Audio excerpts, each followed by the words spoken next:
தமிழ்நாட்டின் பல்வேறு பகுதிகளில் நடைபெற்ற நிகழ்வுகளை சுருக்கமாக பார்க்கலாம்.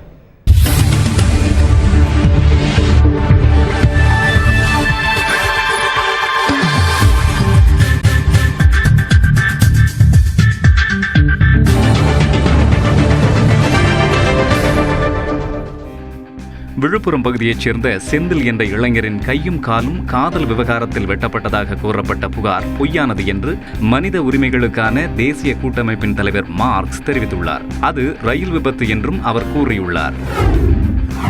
குமரி மாவட்டம் களியக்காவிளை பகுதியிலிருந்து லாரிகளை திருடி சென்னையில் விற்பனை செய்த 4 பேரை காவல்துறையினர் கைது செய்துள்ளனர். அவர்கள் பல்வேறு இடங்களில் வீடுகளை உடைத்து கொள்ளையடித்ததும் விசாரணையில் தெரியவந்துள்ளது.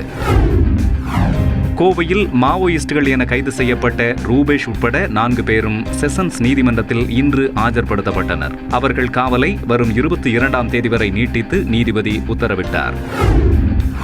காவிரி பிரச்சனையில் தமிழகத்தின் உரிமையை மத்திய அரசு பெற்றுத்தர வேண்டும் என தமிழ்நாடு வணிகர் சங்கங்களின் பேரவைத் தலைவர் வெள்ளையன் கூறியுள்ளார். இல்லையென்றால் மக்கள் போராட்டத்தை கைவிட்டு ஆயுதம் ஏந்தும் நிலை உருவாகும் எனவும் அவர் தெரிவித்துள்ளார்.